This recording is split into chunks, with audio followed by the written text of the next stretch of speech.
তো আবার আলোচনায় সবাইকে স্বাগত জানাচ্ছি। ওই গত আলোচনাটা যে কোনো কারণেই হোক আমাকে ব্যক্তিগত একটা কারণে অফ করে দিতে হয়েছিল, তো আবার নতুন করে শুরু করলাম আর কি।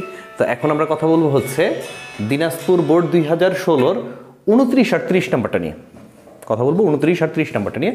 তো দুইটার জন্য একই উদ্দীপকই থাকবে। হ্যাঁ, এই সিম্পল এই উদ্দীপক দিয়েই আমরা 29 নাম্বারটা এবং 30 নাম্বারটা সলভ করব। তো 29-এ কী চাচ্ছে? 29-এ চাচ্ছে যে পি এর ভ্যালুটা কত হবে, পি এর আউটপুট সমীকরণ কত হবে। তো চলেন, এখানে পি কিন্তু এটা, আর এটা হচ্ছে পি নট। তাহলে আমি এখন পি এর আউটপুট সমীকরণটা বের করবো। কীভাবে বের করতে পারি? জেড এক্স, তাহলে হচ্ছে এক্স প্লাস জেড, এটার মান হচ্ছে এক্স আর ওয়াই, তাহলে হচ্ছে এক্স প্লাস ওয়াই।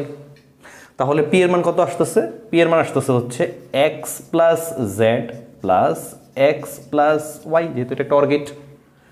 তো এটা দুইটা এক্স মিলে তো একটা এক্স হয়ে যাচ্ছে, তাহলে হচ্ছে x plus Z plus Y, বা একটু সাজায় যদি লিখি তাহলে এক্স প্লাস ওয়াই প্লাস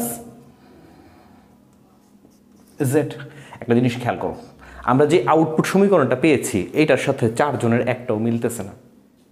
তার মানে সঠিক যে উত্তরটা সেটা আমাদের 4টা অপশনের মধ্যে একটার মধ্যেও নাই। তার মানে এর রাইট আনসার হবে হচ্ছে x plus Y plus Z. তো চলেন পরের প্রশ্নে যাই আমরা। আচ্ছা, এখন আমরা কথা বলবো হচ্ছে 30 নম্বর প্রশ্নটা নিয়ে। তো দেখো, আমরা কিন্তু পি এর মানটা আমাদের 29 নম্বর প্রশ্নের জন্য কিন্তু পি এর মানটা আমরা সলভ করে ফেলেছি, যে পি এর মান কত হবে? X plus Y plus Z. P এর মান হচ্ছে x plus Y plus Z. এখন কোনো কারণে যদি এক্স এর মান 0 হয়, ওয়াই এর মান 1 এবং জেড এর মান 1 হয়, তাহলে পি এর মান কত হবে? যেহেতু পিটার মধ্যে অর গেট রয়েছে, তার মানে একটাও যদি 1 থাকে তাহলে এটার আউটপুট কত হয়ে যাবে? 1 হয়ে যাবে। তাহলে যতগুলো পি এর মধ্যে 1 আছে, তার মানে গ উত্তর হওয়া সম্ভব না, ঘ উত্তর হওয়া সম্ভব না, কারণ পি এর মান 0 আছে। তার মানে হয় ক হবে, না হয় খ হবে। এই দুইটার মধ্যে পি এর মান 1। তো পি এর মান 1। এখন আমরা দেখি পি নট এর মান কত হবে।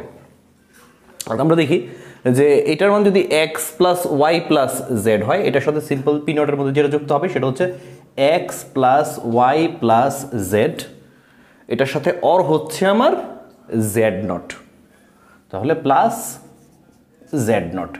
Z plus z naught equal to হচ্ছে 1। Z plus z naught equal to হচ্ছে 1। তাহলে এক্স প্লাস ওয়াই প্লাস 1। আর অরের মধ্যে যদি কোনো কিছুর মান 1 থাকে তাহলে পুরো মানটা কি হয়ে যাবে? 1 হয়ে যাবে। তাহলে পি নটের মানও কত হয়ে গেল? 1। তার মানে পি এর মানও হচ্ছে পাচ্ছি আমরা 1, এবং পি নটের মানও আমরা কি পাচ্ছি? 1। তাহলে সম্ভাব্য উত্তর কোনটা হবে আমার? ক।